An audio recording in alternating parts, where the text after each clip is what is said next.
Welcome to the 10th episode of the It's Been Said podcast. I'm your host, SAI Executive Director Lisa Remy.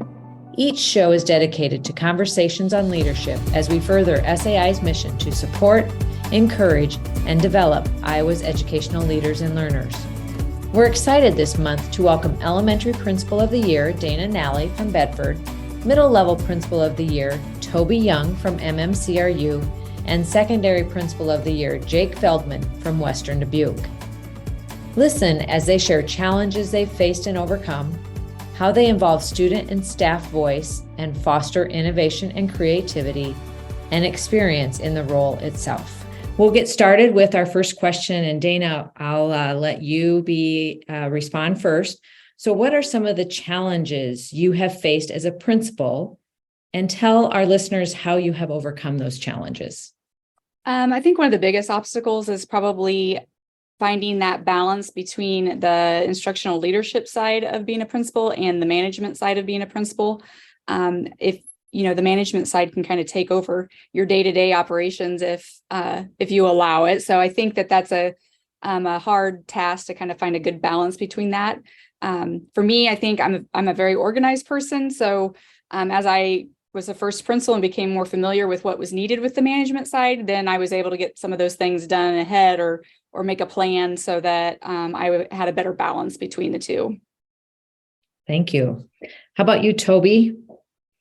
Yeah, I think for me, as the middle school principal and also the elementary principal here as well, I think it's managing the many hats that like small districts have, figuring out what we can look at in regards to our instruction, our teaching and learning, the models that we use, the ever-changing things that are thrown at all school districts across the state of Iowa, just balancing that out. And then I think really, it's not really a challenge. I think it's more of a something that I really think is a skill set of mine, which is building relationships and really just trying to encompass and learn from all of our staff, because all of them bring value to our district, and really trying to figure out how they can best serve not only our district but our students, and put our district in position to be as successful as it can be. Fantastic.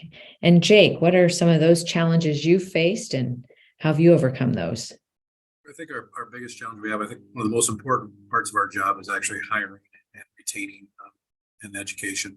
And I'd say over the last 5 years, for sure, just that component of having the workforce out there for our teachers, for our hourly people, trying to bring them on board, and it's just less and less every year.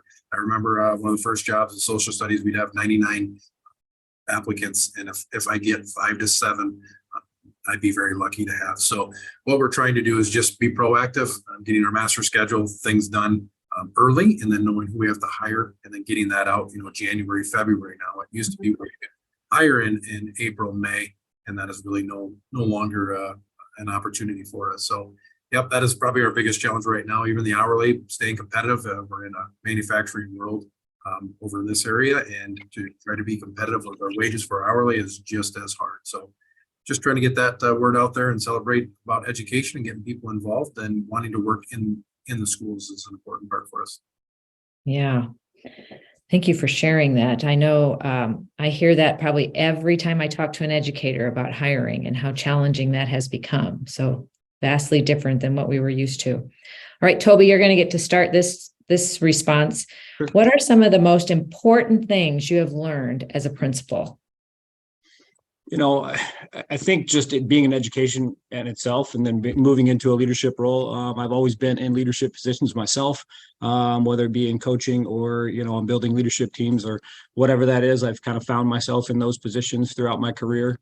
But I think some of the things that I've learned, regardless of what your role is in your district, you are a leader, and we have to find those students, and we have to find those individuals, such as anybody that serves on a leadership team, or encourage those people that are great at what they do to make that impact and continue to make that impact. Education for me personally is so rewarding, and what we bring to our kids and our families every day, we make a tremendous impact. Our job is to serve others and to lead in the most positive way that we possibly can. And I think over time, I think sometimes we lose sight of that because there can be some frustrations that go on within our profession. And I think that the more we understand that the value we bring and the impact we have, the better our job is every day. It's easy to get frustrated. It's easy to want to throw in the towel.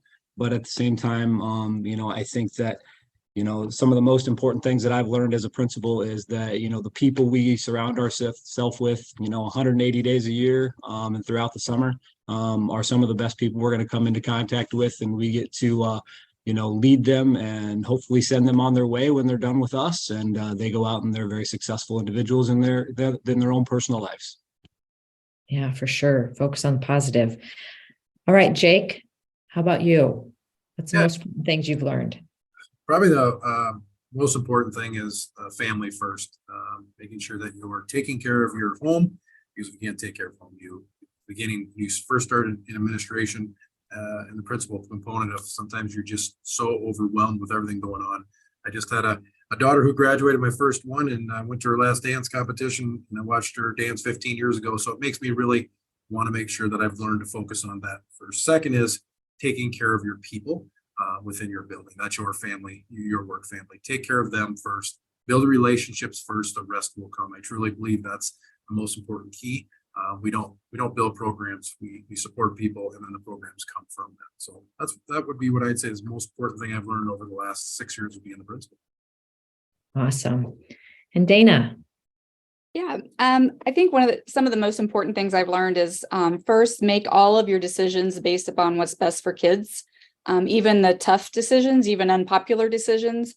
I had a superintendent tell me once that if you make all your decisions based upon what's best for kids, you can sleep at night. And totally agreed with her. And I've thought about that several times throughout my career. So I think that is I try to keep that in mind whenever I'm making some tough decisions. I also agreed a lot with what Toby and Jake were saying, especially there, Jake, where I think, our jobs are extremely important, but not near as important as our family. If we can't take care of ourselves and our family, then we can't take care of the people that we are around every day in our building. So I think it's very important to find that good balance between being able to be there for your work family and being there for your home family as well. And then surrounding yourself with strong leaders. I've always felt like that. I'm a better leader if I can surround myself with strong leaders. And so whether that's students or teachers or paraprofessionals, the support staff, anybody like that, they all have different leadership roles depending upon the need. But I think whenever you surround yourself with them and you listen to them, give them a voice, you find out you have a lot of experts in your building that make your building even stronger. Yeah. So you guys talk about taking care of yourselves first.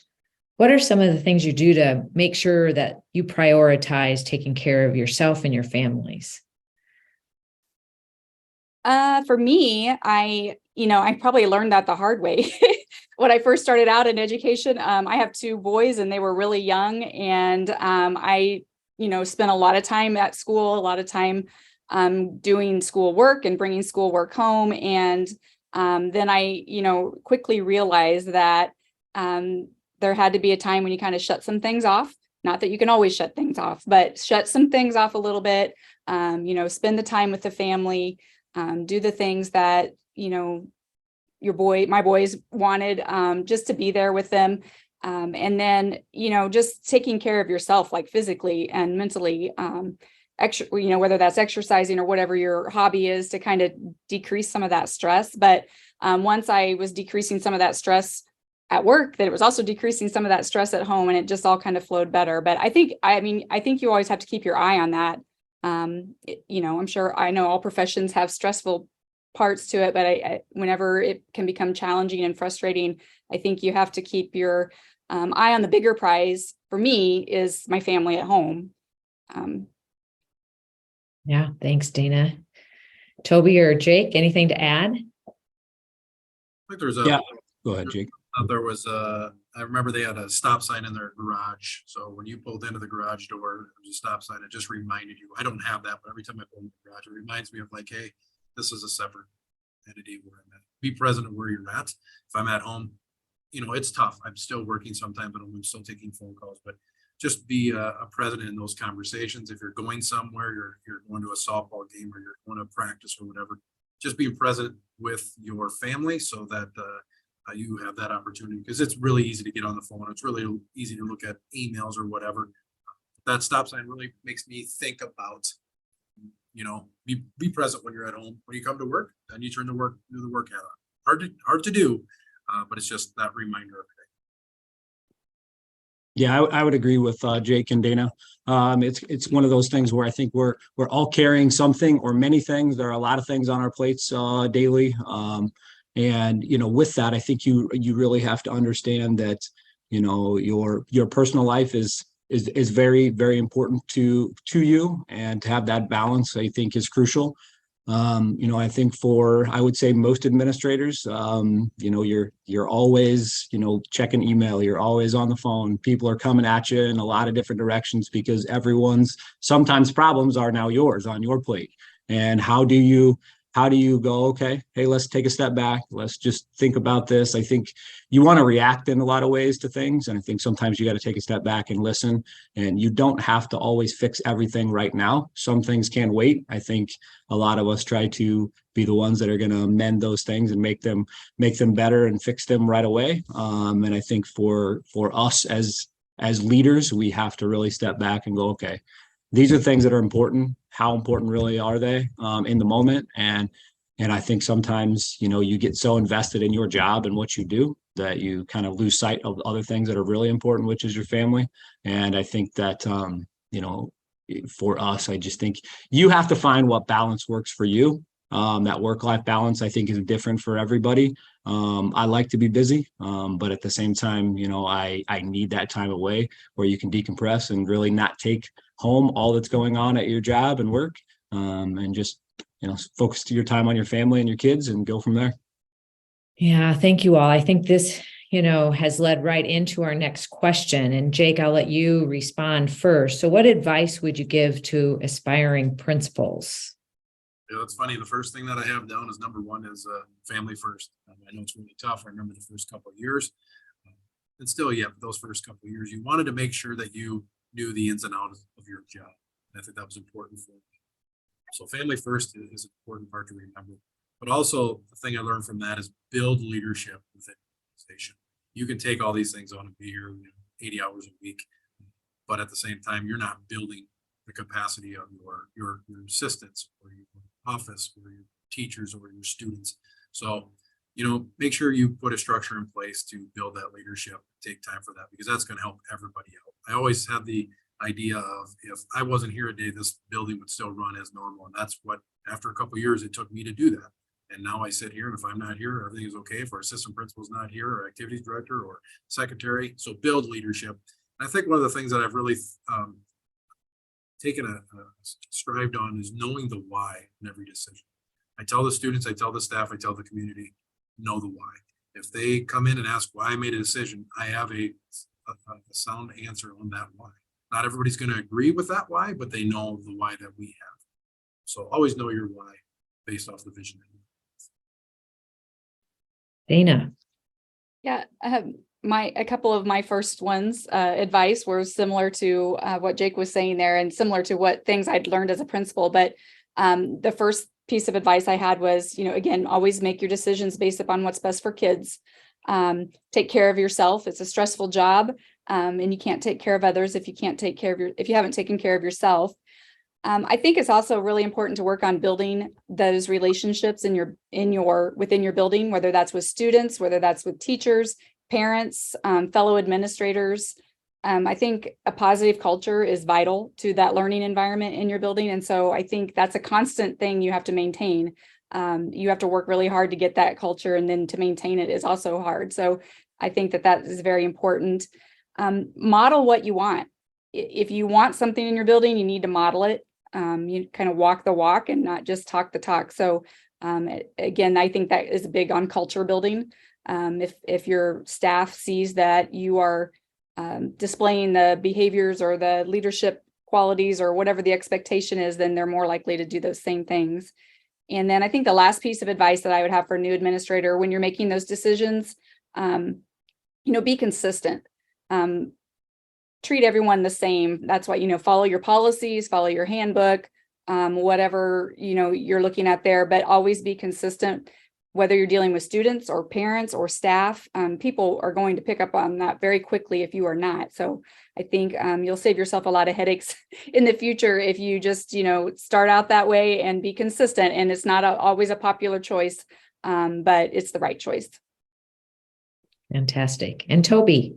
Yeah, I echo all the things that Jake and Dana said. I would just add to that, that the family and individual thing. I think as a first year administrator, probably second year administrator, now finishing year 10. It's kind of one of those things for me that I probably didn't model everything that I expected from staff, because I was really I was burning the candle at both ends. And it was very hard because I invested a lot of time, in my job, and maybe not as much in the family and individual side of it. I think we can probably all relate to that. We get really stuck in and invested in what we want to do because we want to do it so well. And I think that, over time that's changed. So as an aspiring principal, I always encourage them to understand that work will be here, like it will. It's something that you have to understand that you got to take care of your family and your individual self first. Everything will fall into place. You have to be invested in not only your position, but in the people that are in your building. Be invested in those individuals, get to know them. They're not just a teacher. They're not just a para, they are people. You have to get to know them. One of the things that I've always done is, and show up at events, things that they're leading or things that they're a part of. I think that you have to be present where you are. You can't just be the principal. You have to, in a lot of ways, show up at events and be there and support them, and, really try to, be the best model, like Dana said, of what you expect of your staff and your students, because people are watching, students are watching, and they want you to be present, but at the same time, just model what you expect, like Dana said, and everything else will work out. Yeah, I can certainly hear a relationship thread through all of your answers. Not surprised at all. All right, Dana, what are some of the things you are most proud of about your school? Well, one of the things that I'm the most proud of is the National Blue Ribbon Award that we have won. We've won those twice since I have been the principal here at Bedford. And so obviously very proud of that. But to get to those awards, something that I'm proud of is that helped us get that recognition is that culture that we have within our building. I have some tremendous staff members and students in my building, and we have taken on a big initiative a few years ago on a leadership program. And that leadership program has given our students a voice. It gives our staff a voice. I think it helps our staff see our students in a little bit different light. And because of that, promoting that student leadership in the building, the kids take a lot of ownership in the building. They understand that there's, procedures and right ways and wrong ways to get their voice heard. And once they are able to start realizing that when they do have something that they see need a change in the building, or something small, I mean, they're little things, but to the kids they're huge, and they have a voice all of a sudden. Well, now they're all of a sudden very proud to be in Bedford Elementary and take a lot of initiative, and it all just kind of seems to, like, everything you want them to do becomes easier because they've kind of invested themselves in that. So I think our leadership programs that has changed our culture in the building is one of the most things I'm proud of. Thank you. Toby, how about at MMCRU? Yeah, it kind of starts from the beginning. So when I first started here at Remsen Union, I was a 6 through 12 principal. That was the first 3 years. And then the last 7, we are now MMCRU Royals. So we are in our 7th, just finished our 7th year of whole grade sharing with Marcus Merritt and Cleghorn. It has turned in from year 1 to, through year 7 to be just an outstanding partnership. A lot of positive things going on within our building and our district. We have outstanding support from our communities, from our businesses. We have an unbelievable career and technical education department at our high school that is second to none in the state of Iowa, in my opinion. There are so many wonderful things going on in both of our buildings and our districts. I think that being the only building administrator other than our shared soup that is here, I get to see the day in, day out, all of the wonderful staff that we have and the students that we have. I feel like sometimes we're spoiled in smaller school districts where, maybe, the things that we get to see, the class sizes, we have around 50 kids per class. There are just a lot of positives. Academically, our kids are very strong at our middle school. We have a lot of leadership opportunities for our kids to be a part of in our ag. We're a big ag industry. A lot of ag business things are going on, or FFA. I think that for us, when we first started to where we are now, Rems and Union's an outstanding school district. MMC is an outstanding school district, and we've now come together and made one great district. And I'm just so proud of where we were and now where we are. And I just think that, the sky's the limit. We have a massive building project that will be finished here within the year that will continue to, set us apart from schools in Northwest Iowa and, hopefully across the state, and we'll just keep getting better from there. Fantastic. And Jake, how about at Western Dubuque? Yeah, one of the first things we did here was about 5-6 years ago is when you walk in the entrance of Western Dubuque High School, we put a sticker down there that covers the entire entryway. It says "Every Bobcat Matters." I think that had the biggest impact. Extremely proud of, because it says that every Bobcat matters. It doesn't matter who you are, student, staff, community member, does not make a difference. But it's not just a sticker on the ground; it's an accountability component, and I think that's kind of led our vision of where we're at today. It's helped us with, we have a project, first year decided it's important for me. I grew up with giving back to our communities. We're a bunch of small communities, one high school, 16, 17 towns. Service learning is something that we took pride in. So I brought in service the very first year of service day. It was just our staff led this with all 900 some kids. That was now 6 years ago. Now we have a service learning kids with a couple hundred kids in it, where they're putting on service days. They're out mentoring every day to the elementaries. It's more than just a day. We have a Christmas dinner now that we serve about 1,200 community members that come in that our staff and students lead. Just a lot of different projects that we do, random acts of kindness that our service learning kids do for our students and our staff. I'm extremely proud of that. And then the third thing is the student and staff feedback. We here, along with our instructional coach, our lead team, get a lot of student feedback. I have a leadership team that I meet with twice a month, and then I have a student life, which is nominated by staff, a well-diverse group of students that I meet with once a month. And then I have a staff feedback team that they meet with me once a month, our admin team, and gain that feedback. And it gains a lot of a vision for us, concerns, questions, growth, whatever that is. And that has helped us, get a lot of student feedback that it takes a lot of time, 936 students and 108 staff members. We meet with them individually throughout the year a couple of times. And that's something extremely beneficial for us and makes Western Dubuque, makes me proud of the vision that we have for Western Dubuque. Yeah, for certain.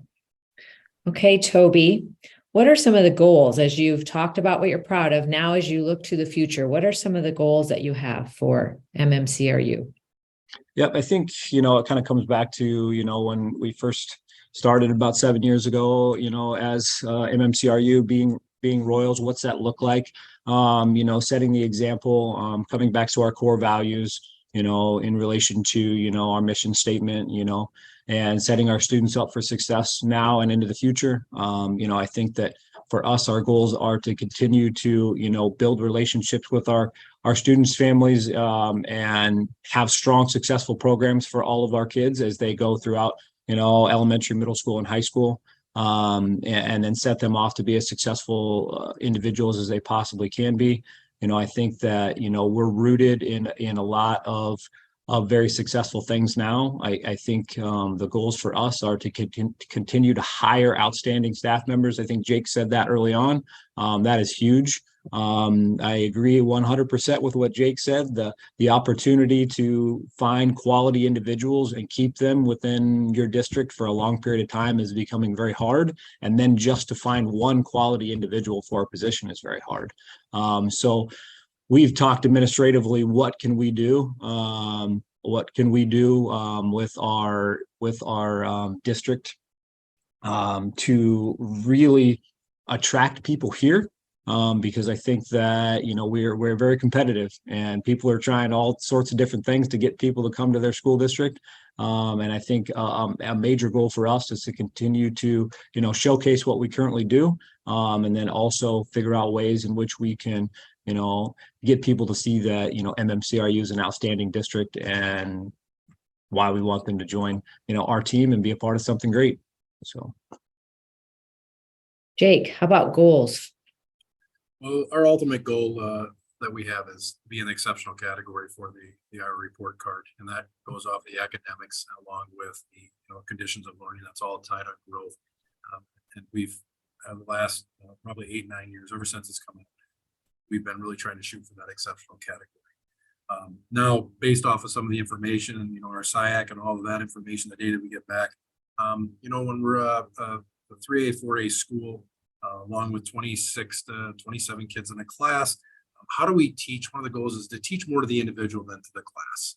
So we're really working on that last year and going to continue with that work this coming year. And within that, from our SIAC, from our students, they say, like, we need some more rigorous, we need more rigor. And I don't know if that means, hey, I need more AP or college level. No, what it really means, I think, is we need more rigor within that classroom. And if we teach it to more individualized, that will help out with that rigor within each class. So those couple of goals, I think, along with everything else that we're doing, will help continue to strive to get to that exceptional category. Fantastic. And Dana, how about at Bedford? What goals do you have for the future? Well, we want to continue effective instructional strategies have always been a strong focus in the elementary building here. So we want to continue with that. We want to continue to create strong leaders within our students and give them those leadership skills that they need. So when they leave our elementary doors, you know, they can become leaders in the middle school and high school and beyond, because ultimately, you know, our goal is to create students and help them become students that are productive once they leave our doors. And, you know, when they're leaving my doors, they're just going down the hallway to the middle school, but hopefully we're instilling some skills in them that when they leave the doors of, you know, Bedford High School, that, you know, they're ready for the world out there. They're ready to become productive citizens. And, you know, hopefully if we're lucky, some of them move back in and help our community, you know, continue to grow and flourish. But I mean, ultimately, I think just creating the academic environment and the cultural environment that we have here, keep that strong and help our students be ready for the real world. Yeah. So you guys, you know, I heard a theme about leaders and making sure that in different ways you're empowering staff, students to become leaders. So Jake, how do you involve students and staff in that decision-making and provide opportunities where they can, that you've empowered them to be leaders? And if you have an example, that's great. Yeah, again, I talked a little bit about that before. So I have a staff team, we meet monthly, and I use that group, and it's all voluntary. I send them, it used to go around the building and, you know, try to find out who had prep and get some input from them as I need on some of my decisions. But these I send to my feedback team this year, and it's worked out fantastically. So I'll send them questions, or I'll meet with them once a month. They'll give me feedback. They'll give me professional feedback as a leader. They'll give my assistant principal and my activities director feedback. We'll do surveys. It all goes through that feedback team. And that has been better for everybody, because everybody, it's voluntarily, and also people feel like, hey, they're being heard.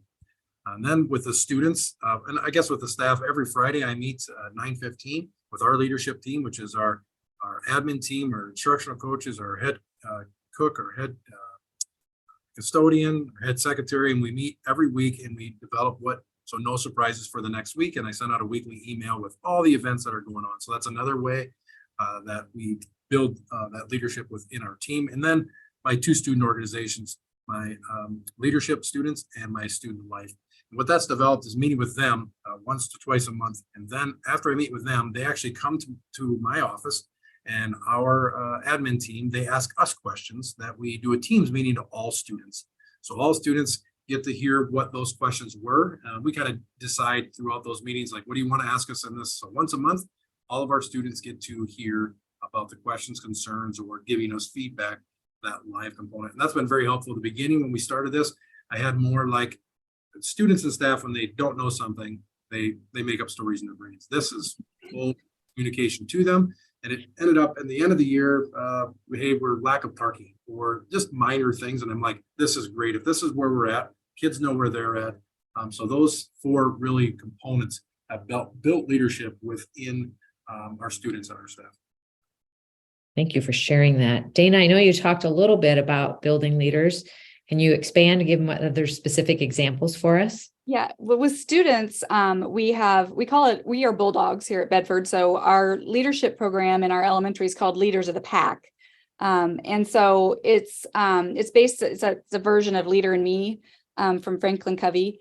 But our students, all of our K-5 students, they either apply for a job or an apprenticeship, but those jobs are all based upon a lot of service learning, building betterment, such as a kindness group. They do random acts of kindness for others in the building. We have groups that buddy up with community members, businesses in our community, learn about what that might entail, learn about some of the goals that those business people have maybe for our community or for our school.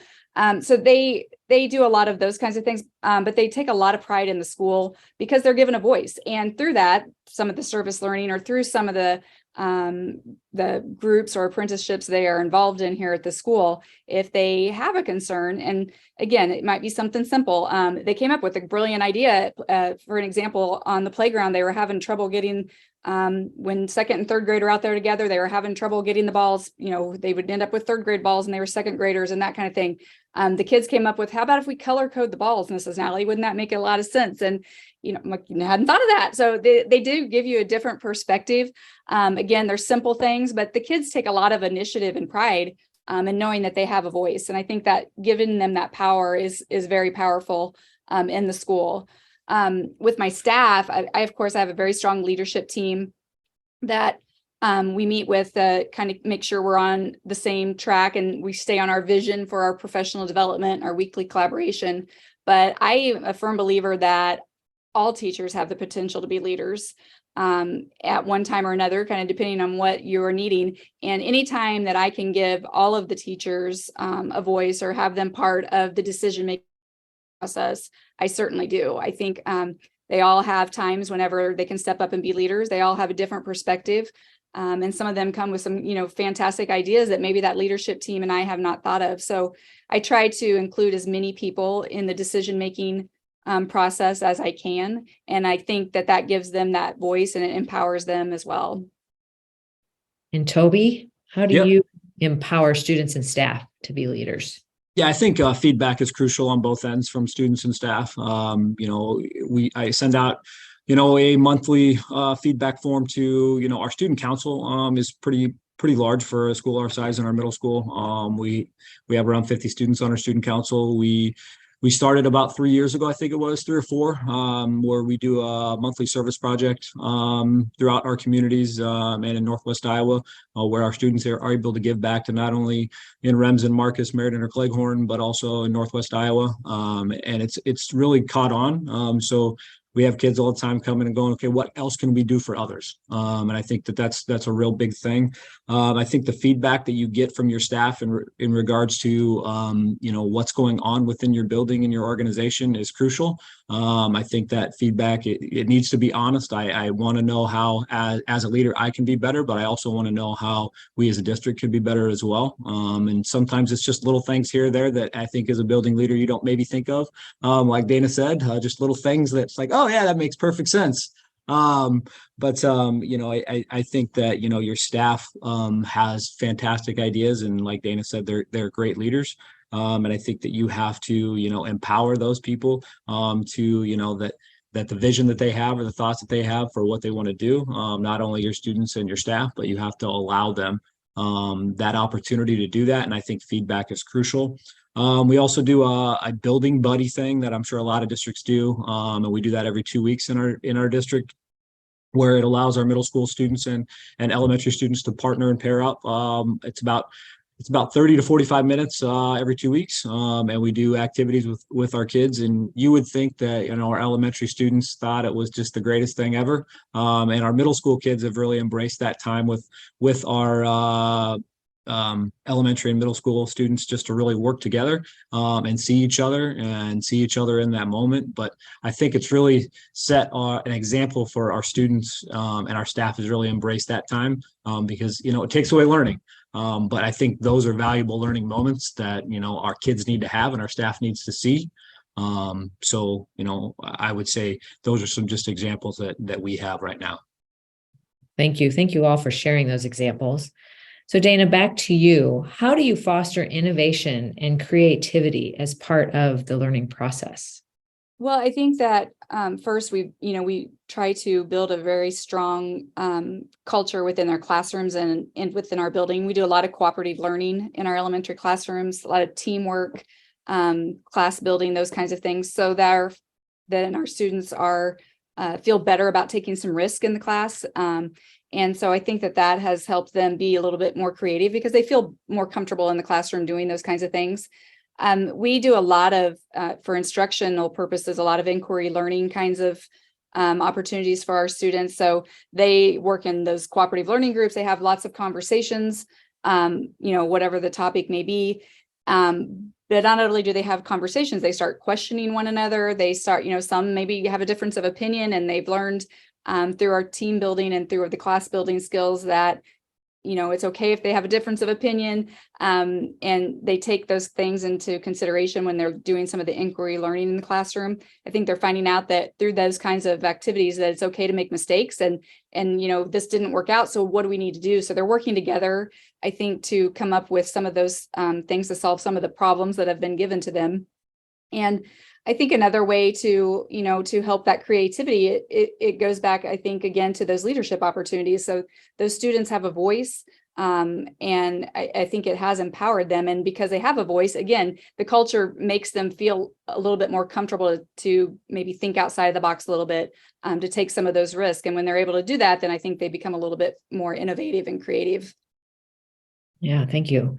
And Toby, how about at MMCRU? Yep. I think innovation, I think one of the things that, that I talk to our staff a lot about, I say it quite a bit, and if some people disagree, that's okay. I always tell our staff, our students aren't taking math. They're taking you as their teacher. And, you may be the best math teacher, but if you can't build relationships with your kids, and you can't, provide the opportunity for your students to feel comfortable, in your classroom, and in that setting, it's going to be very hard for them to learn as individuals or as a team. I think for us, I think it comes back to how you set the culture within your classroom and within the district is very important. So you as that teacher, it doesn't mean you got to be easy on kids. It just means that what are you doing to really challenge them? And failure is okay. Because failure, allows you to really rethink what you're doing, and really move forward and figure out, okay, what do I need to do to be successful? And how can teachers best build up and support kids within their classroom in that environment to allow them to be very, very strong, impactful kids along the way. I think that, that inquiry-based learning is very important within our district as well. Questioning, really challenging our students and our staff to really think, is what and how I'm teaching impacting kids? Is teaching and learning impactful? And it allows our staff to question, hey, did that really work? What I was trying to teach them, did that really have the impact I thought it would? Sometimes yes, and sometimes, hey, I need to make some changes myself. So I think really for us, innovation, it comes on both ends. It comes on what are we doing to provide opportunities for our kids to be, innovators themselves, but what are we also doing to really challenge our staff to really maybe rethink what we're teaching our kids, and how we're best supporting them and what we're doing. And I really think for us, that's gone a long way. So. Thank you for sharing. And Jake. Yeah, I agree. Toby kind of hit it really well there with the failure part. It's okay to fail. And I think what we try to do is we try to model that as an admin team. We fail. What we do is in our professional development that we meet weekly, we're trying to, what we model to our teachers will model in the classroom. So whatever we do, that's what we want our teachers to see. And that's how they become innovative and creative. We get them to help support through that professional development, get them out of their comfort zone. I think that's an extremely important part. You're right. You're not just a math teacher. You're the teacher that's teaching them. And so when we do that within our professional learning communities, our teachers, our hope is that that's happening in the classroom. So, if they want to get up and present something that they're doing, and sometimes they're uncomfortable doing that, that's okay. We help support them because they're the experts. And that just is a ripple effect into the classroom. And that's what we've been seeing for sure the last year, especially with our new structure of our PLC Plus, is that component. Teachers getting up and wanting to do more of it, sharing what they do, getting out of their comfort zone, failing and having a support there with them. So I agree, failure is an important part to be that innovative component. Anytime a student wants to start a club, they come and see us and we try to support them. We want them to get out of their comfort zone, give them opportunities. Anytime a teacher wants to start a new class, they come to us in December to try to be innovative and give students more variety of classes. We sit down yearly and sit down with them to try to help support that. If it's a lesson, we have our instructional coaches there to help support them. So it's just kind of a web to help support them get out of their comfort zone and potentially fail. And that's where the creativity part comes. Yeah, for sure. Okay, Toby, what do you think are the most important qualities of a successful principal? I thought a lot about this question when we got it last week. It was kind of one of those things where I think there are so many qualities. I think there are, and try to narrow them down to just, 2 or 3. I think that, you have to be someone that's approachable. You have to be someone that, people can come to. I think you have to be someone that can listen, be collaborative. I think you also have to be someone that challenges not only yourself, but your staff and your district to really be better than they are. And I think sometimes when you challenge people, there's always that pushback of, okay, well, are you offending me, or are you that? And you're not. You're just trying to get the most out of them and in that situation. And I think really, challenging your staff and your students and yourself. I think, that listening component of you have to listen to sometimes not the voices, but just, what's it feel like in your building? Like what's going on? So you have to be very aware and very cognizant of that. I really think that you've got to be a very a centered person in regards to the teaching and learning that's going on. So the instructional practices that go on within your district. And I think you also, one quality that I think that I feel I'm becoming much better at is you have to understand that you're not great at everything. And you're just not, and you cannot do everything. And I don't know if that's a quality or not, but I think sometimes you just continue to pile stuff on your plate as a school leader. And I think that a quality is understanding that, hey, you've got to just, it's okay. And that you're going to get things done. I think that and the last thing I would say with that is you just absolutely have to walk the path of the model that you set out to expect of yourself and of your staff and of your district. You have to really walk that path, and you have to lead and be the example for the people and the students in your building, in your district. And if you do those things, I think that, everything else works itself out. So. Yeah, I think you were referencing being self-aware there. Just really understanding. So, right, Jake, what qualities are most important of a successful principal? I think the first thing for me is having that vision, what it looks like, not just today, tomorrow, the next day, but what does the forecast of the next 5 to 10 years look like? What's the mission, vision, and goals that you have? Because that's your baseline, what it really comes down to. I think the next thing is communication. communicating with people. A lot of times the issues that come up is probably, in my opinion, a lack of communication of some sort, or didn't communicate the correct way. So having those communication skills, really easy for me to say. I always think as a principal, like, I'm the problem solver. So people will come in and they really, what they want to do is they just want me to listen. And right away, I'm not listening and I'm trying to solve for them. I think that's an important part for people, for leaders to know, is what is their role. So another part is both Dana and Toby had talked about, is modeling. I think that's an important part that we model. The next would be creating a beautiful culture, putting our students and staff in a culture where that they can learn, because that has to come first before that they, before they are getting the education component and learning those components you want them to learn. And then last, has the why, or knows the why, the decisions that you made. It's easier because people can ask you and you do know it. If there's a time you don't, then you say, I will bring you back in and give you my why. So those are kind of the top 5 that I have for you. Awesome. Dana, what could you add to that? Jake and Toby have hit on a lot of them.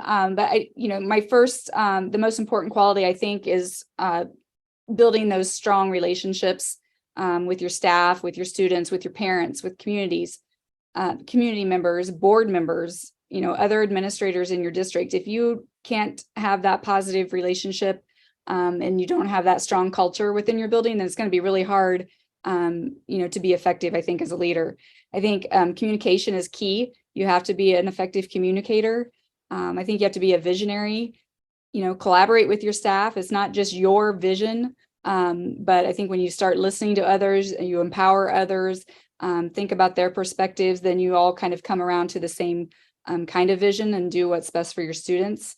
Cultivating that leadership in others. I think a great leader is great because of the leaders that are around them. So whether that's teacher leaders, student leaders, I think when you surround yourself with them, then you also become a better leader yourself. Be a good listener. I always think of that.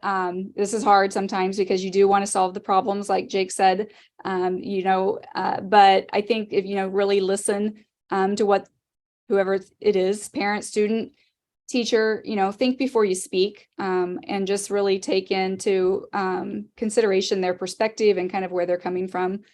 And then be consistent with your actions. I think I spoke to that earlier, but I think that just really being consistent with decisions that you make. And again, follow your policies. That's what you have: policies, you have handbooks, you have some black and white things there. Granted, not every decision is black and white, but be consistent and make, the best decision you can for kids. And I think that that'll help you be a very successful principal. Wow, fantastic. So Jake, what is one way the role of the principal has changed in recent years? I think just with the demand of the expectations of the expectations from the state on, you need to do these trainings, you need to do these things. Let's talk a little bit, I think, about by either Toby or Dana, of just how to make sure that an instructional leader and in management. It'd be very easy today compared to 5 years ago to just sit in your office and do the management component, to make sure people have their trainings checked out, to make sure they've done this and they've done that and you're following this and etc. And that is, I think, the part that, especially for the spring and a high school level of trying to do a master schedule for trying to prepare for the next year, you can get caught up in here.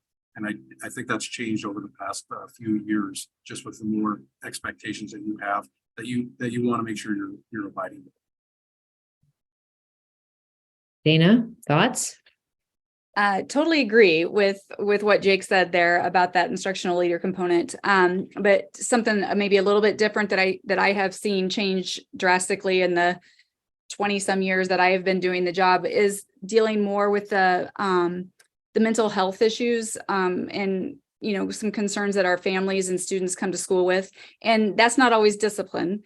Sometimes it comes in the form of discipline, but I think that, a lot of our students come to school with a lot on their plate.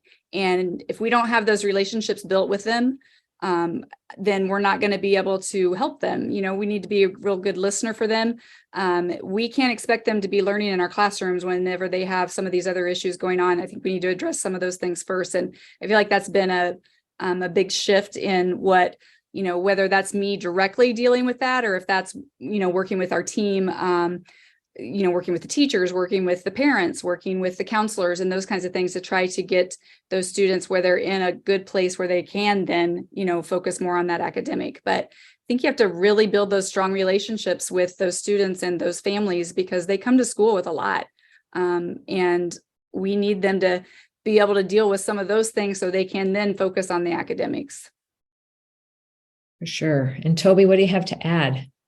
I think both of those examples are probably the two that I was going to really touch on. I think I was probably going to touch a little bit more on the mental health side of it. I think a lot of, at least on my end, the things that our families and kids come to school with, like Dana said, it's a lot. And I think, I've spent a lot of time here the last year and maybe two, when your district is bringing outside services into your building, and they meet with students and families pretty regularly, or, kids are leaving quite often to go to appointments, for, mental health or things like that. I think, some of those things are, it's a big deal. And I think for staff, I think having those conversations with staff about, kids are gone a lot. Why are kids gone?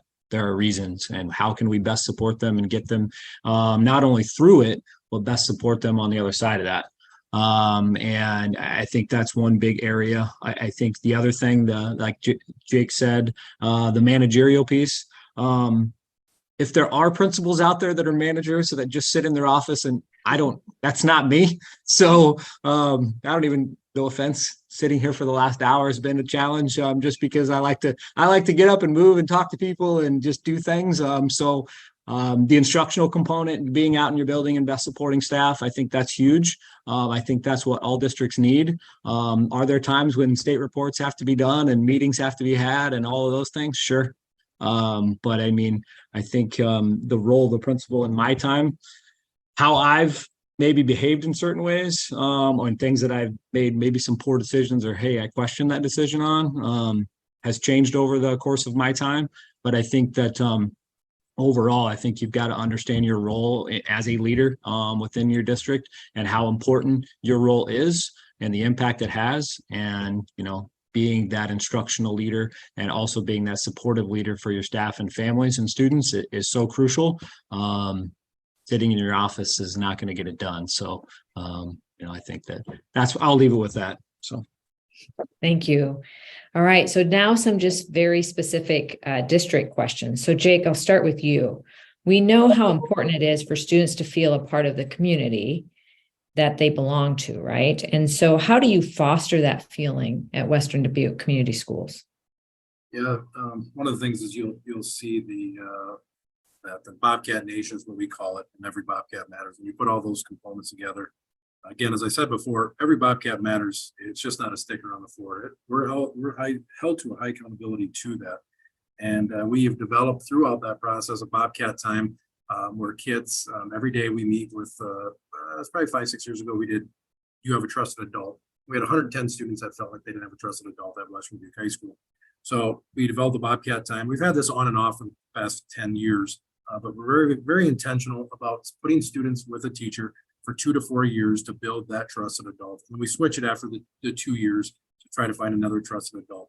But that alone, those individual meetings. So on Mondays, we do a lesson for SEL standards. Tuesdays, relationship building. If you're not, you're doing SSR or a silent activity. Wednesdays, we don't have it because we have your BLC plus. Thursdays is an SSR strictly, and then Fridays are relationship building.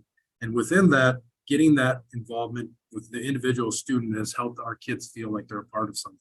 So within those conversations, those individual conversations, how do you get kids involved with activities? We have probably 680 some kids involved out of our 900 in some sort of activity. We did research, we showed it with our kids, or with our parents and our kids. If you're not involved in an activity at Western Dubuque High School, your average GPA is like a 2.7. If you're involved in just one, it's a 3.0, all the way up to 5 activities, like a 3.6. So we're trying to show our kids how to be a part of something. When we have assemblies, we're putting our kids, asking them if they're not wanting to go, then why? We want to talk to them so that they feel they're a part of something. We're building an addition right now for our cafeteria, which is our entrance.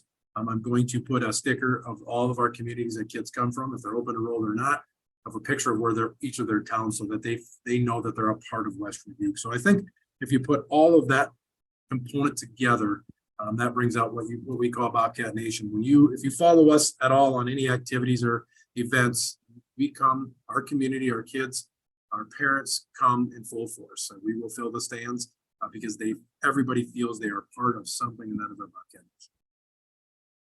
And Jake, you mentioned earlier about service learning, and you've talked quite a bit around the Every Bobcat Matters. Is there anything more that you'd like to share around how that service learning connects to your Every Bobcat Matters motto?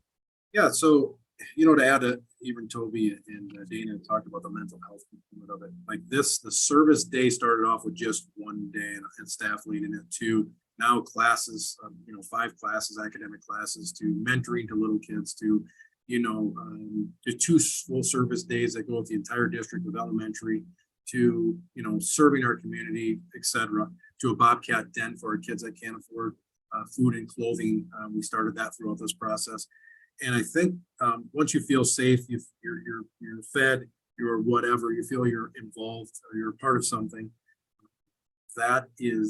It's how you matter. And our goal of that is after you leave high school, when you're here and when you leave, take that to your communities. I believe all of us are part of small communities or been part of small communities, and that's what it takes for these small communities to survive. I grew up that way. I was on the fire department. I went out and volunteered as much as I could, even when I was younger. My parents thrived on that. They instilled that in me, and I wanted to instill and bring that to our kids, because that's how you help support all of our students here in our community outside. Yesterday, again, I talked a little bit about my daughter in dance. She got up in front of 1,500 people, and they donated all their medals back for their national things, or whoever wanted to, and they donated to the Mental Health Institute. She gets up there and talks about how important it is. That's the ripple effect. She's graduated, but she's taken it beyond this, and that's what I want our students to do. And like I said, I think I have 180 to 200 students next year signed up for a Service Learning 1 or a Service Learning 2. But it's just bigger than a service day. It's everything that they do for our school and our community. Awesome. Thank you for sharing. Now we'll go to Toby. So Toby, you've been instrumental in leading work around PBIS and MTSS. Tell our listeners why this work was a priority for you and how it has impacted the MMCRU students.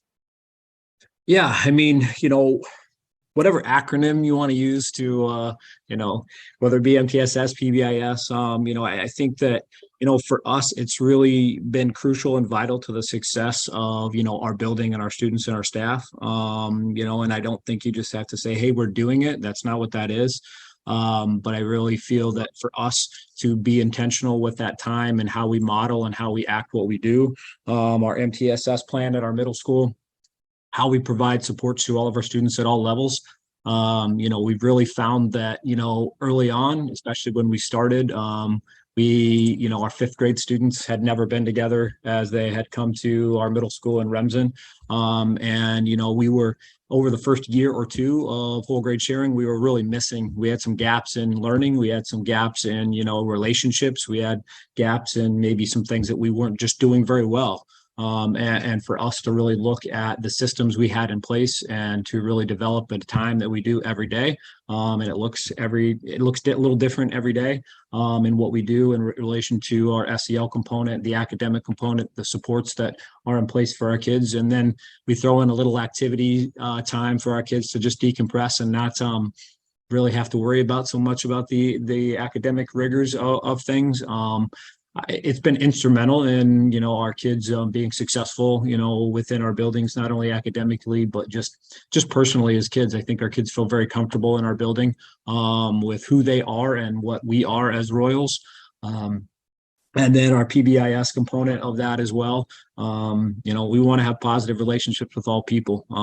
Every day is not perfect, but you walk in our buildings. I think on one hand this year, I think I can think of, we had less than 5 incidents of any issue that I had to put in.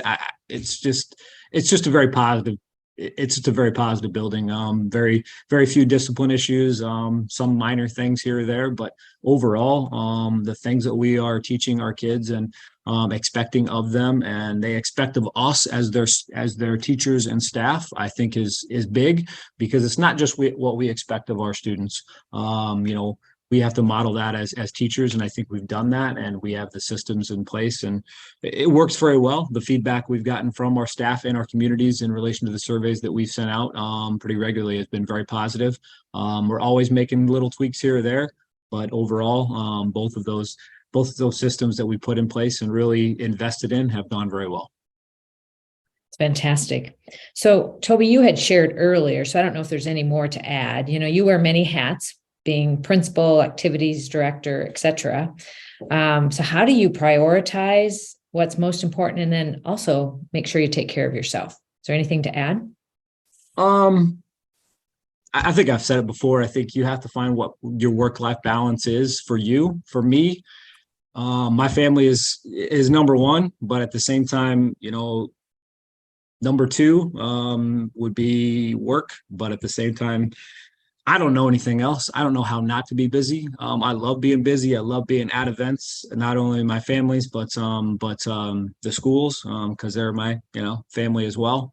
I think that I wouldn't know anything else. Unfortunately, I've learned over the years to say no a few more times than I've probably wanted to, but that's okay. Really, there's probably not a whole lot else to add. I enjoy what I do. I think if I didn't enjoy it, I'd probably say no to more things. But I absolutely enjoy being the preschool through fourth grade principal and also the 5-8 principal. They are two totally different things. Your elementary kids still walk up to you and hug you in the hallways and tell you how much they love you. And sometimes the middle school kids are like, just don't talk to me today for about 5 minutes and we're good. But yeah, so it's a really good balance of a profession and a job that I thoroughly enjoy every day. We just started our summer reading and math program this morning here, and before this I was in there, and the kids were thoroughly excited to be here, and 2 kids already said, I really want to come back to school already. So, I mean, those are good things you want to hear all the time.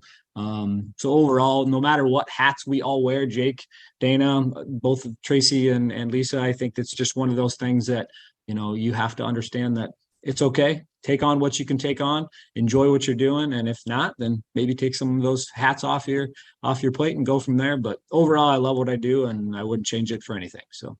Yeah, that's fantastic. All right, Dana, your turn. You and your staff are committed to planning and implementing students' school life with the real world. How have you achieved this? And we'd also love to hear any of those examples to understand. I think our student leadership program, that Leaders of the Pack program, gives our students those lifelong skills that they need. They work on teamwork and problem solving. They do things to better their community. They do things to better the school through this program. And they also do a lot of goal setting. So they kind of monitor themselves. And we're big believers here at the Bedford Elementary that you monitor what's important. So we model that as the adults. Here we model it in our classrooms, and then students do that individually. So I think they're getting some real lifelong skills to help them once they, reach some of those real world issues that they might come into. I think this program helps foster independence for our students here. They take a lot of ownership in it, and they have a lot of strong leadership within their time that they are down here in the elementary. We also do try to do a lot of authentic learning within the classroom. So we try to provide a lot of simulations. We don't want the kids just to learn it. We want them to be able to apply it. They participate in a financial literacy simulation once they learn, various aspects of financial literacy. They learn about the electoral process and through a voting, they don't just read that out of a book. We actually, they take part in it. They go through a voting process, and they visualize and understand that just because you might be the popular vote doesn't mean you are actually the person that wins that vote. So they talk about try to provide them with some opportunities within our own community. We had a group of students that went out and talked with businesses about how do you, what are some skills you have to run your own business? Why is it important to shop locally, especially in a small town? And after they did this, then they created a brochure for our community about shopping locally and things like that. So we try to make it authentic for them. And again, it kind of goes back to giving them that voice. They took a lot of ownership in that brochure of shopping locally, and they probably have some very strong opinions about where you should be shopping here in Bedford. But and that culture piece, again, cooperative learning is huge in all of our classrooms. And it goes back to building those relationships with our students. And I think that they're gaining a lot of real world experience with that, on just having positive relationships, how to get along with others, how to view other people's perspectives, and it's not just like yours. And I think just having those positive human relationships is giving them that skill to make some real world connections outside of the elementary. Awesome, Dana. So Dana, earlier you mentioned being selected, your school, as a National Blue Ribbon School, both in 2010 and 2021. So congratulations. That's fantastic. Yeah. So tell our listeners what this honor means to you and your school community. Well, we were truly honored to receive that national recognition twice. It was very exciting. And I told my staff, and I truly believe it. It was a testament to their hard work and the dedication from each one of them. I said, we received that award because we have excellent teachers and we have excellent staff that's focused on our students. They've built strong relationships with our students and their parents and our community. They have focused on effective instruction along with those effective relationships that they have in the classroom. And we've worked really hard, I feel, in the last 16 years that I've been at Bedford on building that outstanding culture. And that goes back to those relationships that we've built within the building, but those relationships we build with family and community. And I think that, because of that, we were able to get some of that recognition through both of those awards. Our students were super excited about that award. In 2021, when it was online, in 2010, it wasn't something that our students got to watch, but in 2021, my superintendent and my instructional coach went out there with me. And so all of our students were watching us go across the stage. You send in little videos. There was pictures of some of our students and things here that they were excited about as well. But our students were very, very proud of themselves. And we tried to make it a very big deal that we got this because of them. They are the reason that we receive that recognition, and that they should be very proud of themselves. And, to me, probably one of the greatest things about being honored that way was to just be able to share our story, to be able to tell, a lot of people would have no idea where Bedford, Iowa is, a very small rural town in Southwest Iowa. And we were able to go share our story and say, why it's an awesome place to be at a national level. And, hopefully maybe put, our students and our school and our community on a map a little bit. So we are very excited just to be able to share about what it's like to be Bedford Elementary. Yeah. Wow. Congratulations again. Thank you. Well, wow. Thank you so much. I know our listeners are going to understand why each of you were selected as Principals of the Year. So you're doing great work. Appreciate all of your comments for our listeners, our members. Thank you so much for serving students, staff, your communities, and for continuing to do what you do day in and day out. So thank you very much.